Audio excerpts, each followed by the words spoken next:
Hello everyone and welcome back to my channel. This is Rachel Lang and today's topic is going to be about the eclipse of February 17th and the threshold moment that it shows us standing on. The last video I did, we talked about NATO, we talked about Trump's chart, we talked about the upheaval at the beginning of the year. Things have gotten even more intense. I'm recording on January 30th, and we're right in the midst of determining whether or not there's going to be another government shutdown. The new batch of Epstein files came out today. It just seems like everything is reaching a fever pitch, and there's an astrology to that. We have an eclipse on February 17th, solar eclipse at 28 degrees Aquarius. This is an important degree. One, because the United States moon is 27 degrees Aquarius, and two, because anytime we have eclipses in the last few degrees of a sign, we are looking at cycles ending. We're looking at things drawing to a close. This eclipse is also important because it precedes the Saturn-Neptune conjunction on February 20th. That time between February 17th and February 20th are pressure cookers. And we are really standing at a threshold, standing at a doorway saying, that's the past, and we're walking away from it. We're leaving that behind, and we're going into an uncertain future. This eclipse activates a number of important points of several of our world leaders and also of countries that are present in our news cycles today. I've had a number of you reach out to me specifically asking me to look at the chart for Iran. We're also going to look at the chart for the United States, for Donald Trump, and for NATO, because these charts are activated in significant ways by this eclipse. And there is a long history of eclipses coinciding with structural changes in governments, changes in leadership, new administrations, and also with global phenomenon like natural disasters, floods, fires, catastrophic earthquakes, things like that. What I'm saying is that there are shakeups that are part of a longer unfolding storyline about where we're going, the consciousness that we're moving into. But right now, we're at the breakthrough point, the breakdown to break through. And so let's get into the astrology of this time. Some of the things that I typically see in my clients when there's an eclipse close to the sun, the moon, the rising, or one of the personal planets are significant life turning points, like a new job that involves relocation, or the decision to start online dating and then meeting their significant other, or it can be the end of a marriage or a relationship. Big life changes that usher us on our path in significant ways. What's necessary comes to fruition. When we're talking about the charts for countries, cities, states, world leaders, corporations, organizations, wherever that is falling in the chart, whatever house it's in, that shows us where the changes are taking place and what is evolving rapidly, maybe even uncomfortably. But when the angles are involved, so that is the ascendant, descendant, the IC, or midheaven, when the angles are involved, that has a snowball effect. One change leads to another change, leads to another change. When the moon or the sun are involved, or one of the inner planets, the faster moving planets, we see changes with the aspects of that country or organization that relate to the planet. I wanted to lay down that groundwork before we dive into this, so you have a framework for entering into these charts and following along with me. The first one we're going to explore is the solar eclipse chart. Now, this is the eclipse for Washington, D.C. What we see here is that eclipse. If you look over here and see the sun and the moon at 28 degrees, they are right on the ascendant. This is happening as the sun is rising. We can tell this is a moment of reckoning for the country, who we are, who the rest of the world sees us to be. This also tells us there is going to be a lot of activity centered around Washington, D.C., that whatever is happening is going to have a ripple effect in other parts of the world.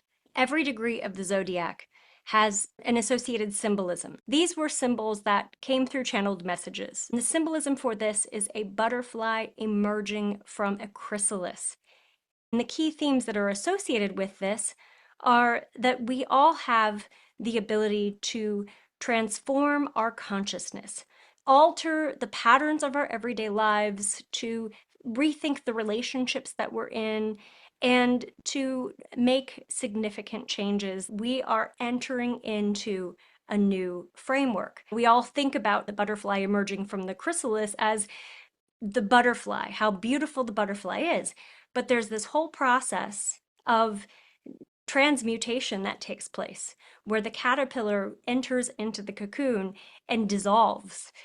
And this is not a beautiful process. This is a process that can probably be painful, that makes the caterpillar vulnerable to the elements. That's where we have been. We have been in that chrysalis phase. This solar eclipse tells us we are in the process of emerging. There is the butterfly stage of our consciousness that's on the horizon, but we're just not there yet. We still have to crack through that shell. Now we're going to look at the charts for Iran, NATO, and the United States in conjunction with this eclipse. I want to start with the chart for Iran. This eclipse is important for Iran. I want to start by drawing your attention to the Uranus-Moon conjunction. This is the transiting Uranus, and it's right next to Iran's moon. This is part of a longer cycle that has been at play since May of 2025. It reached a crescendo in June of 2025, and then even more of a crescendo in December of 2025, right before the protests broke out at the end of December. And when we have Uranus involved, what we have are revolutionary changes. Uranus actually relates to a revolution. And what kind of a revolution is it? It's a revolution of the people standing up to the power structures that have been oppressive. And here we see that uprising. This transit is going to perfect one more time, a last time in March 26th of 2026, this year. And I think that will be the bookend to this revolution. I think there will be a change in power or some kind of dramatic change right around that time. Often things are the worst in the middle when that transit hits exact by retrograde motion. Once that planet starts moving direct, then we're looking for solutions. And so that can coincide with a bookend, and that is happening right at the end of March. That transit's still going to be in play until mid-April. Ali Khamenei has his Saturn return happening soon. That Aries stellium all through April is going to aspect his Aries stellium. And so he is going to go through Mars, Saturn, the Sun. All of his personal planets are going to be clobbered. And so I think that April shows a real day of reckoning for him. Let's take a look at his chart so you can see exactly what I'm referring to. He is gearing up for his Saturn return. We don't have a birth time, and so we don't have an exact degree of his moon or his rising sign, but we can see in this chart that Saturn and Neptune are moving toward his Mercury, indicating his messaging is falling short. Neptune tends to drain anything it comes in contact with, and Saturn puts restrictions all around it. We also see this eclipse in a quincunx aspect to his Pluto. A quincunx is an uncomfortable aspect that says that there is a disagreement that requires him to be willing to let go of some power. Power is Pluto. So this is a slow evolving release, a letting go of power. And I think it could happen as a result of one, the uprising of the people, and two, any pressure from other countries. Coincidentally, transiting Saturn reaches his natal Mercury on April 3rd. Often, eclipses have a delayed effect. And sometimes that coincides with the number of hours and minutes of an eclipse. This solar eclipse on February 17th is 4 hours and 30 minutes. And so we'll see in about 4.5 months after the eclipse, so that is about the end of June, we'll see the final conclusion of any changes that begin to manifest right now at this time. And then we also see 6 months after the eclipse, we have another series of eclipses, and these eclipses are going to happen in August. So August 12th and August 28th. August 28th is the lunar eclipse. That is that Leo lunar eclipse that bookends this Aquarius solar eclipse. August 28th is another significant turning point for where we are in the world. Because we're talking about Leo and Aquarius, this axis line is looking at issues of power, dictatorship, and democratic ideals, the power of the people to use their voices to gather together. We're looking at the individual versus the collective, and the North Node is getting ready to move into Aquarius, showing that there is more energy moving toward the collective, the ways in which we gather together for humanitarian causes, the ways in which we as individuals rally our power. If we go back to the chart of Iran, the eclipse activates this ongoing story of the people rising up. The eclipse is going to stir up more momentum for that change. We could be looking at talks of military interventions between Iran, the US, and Israel, perhaps other countries becoming involved. I think we're looking at a period of a domino effect that is going to take us to those Aquarian ideals of people reclaiming the power that they don't feel like they have. But we're going to have to go through that threshold, that choice point. And I think there could be some very difficult circumstances surrounding that.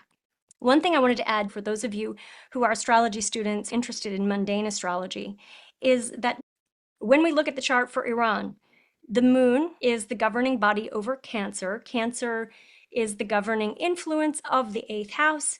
When we see eighth house activity, it can coincide with major uprisings of the people or events that result in deaths. We can see the astrological symbolism in it. Those lives lost are not lost in vain, that this is part of the larger evolution of what's happening with this country. And I'll also add that when transiting Saturn reaches 10 degrees of Aries, it's going to meet up with Iran's sun. The sun in a chart of a country represents the leadership. And so I think we could be looking at a change in leadership and guardrails around the governing body. There are transits that relate to changes. It's going to take some time, but we'll get there. Every one of you who's out there demonstrating, you are part of that change. Have the courage, keep the motivation. You are changing the system from the inside out. Now let's talk about another country that's in the midst of its own revolution, and that is the United States.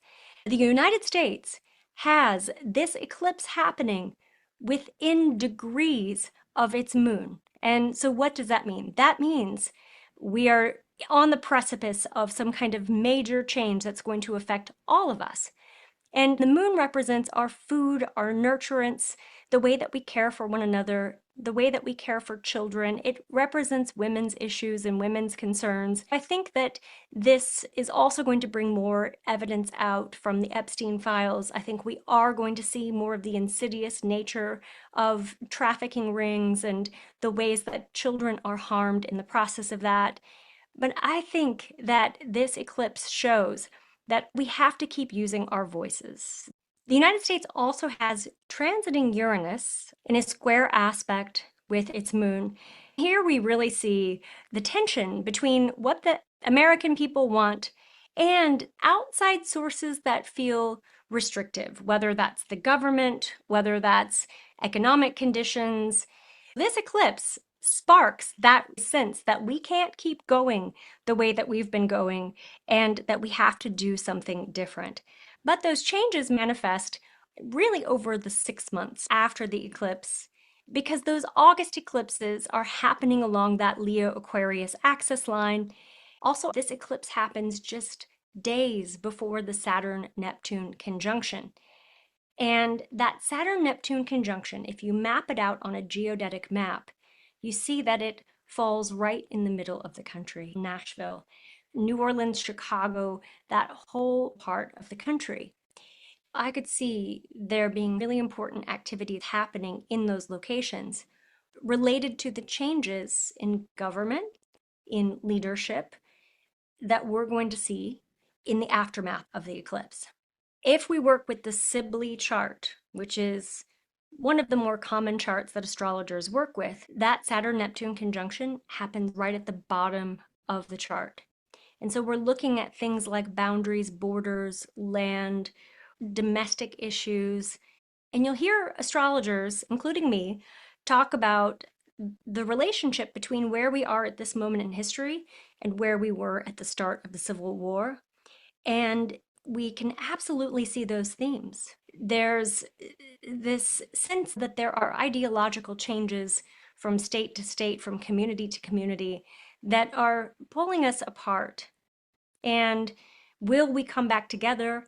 That remains to be seen. But these eclipses really punctuate all of those questions. There are some harmonizing influences that we see with the March 3rd lunar eclipse, and it aspects nicely the United States sun, Cancer sun.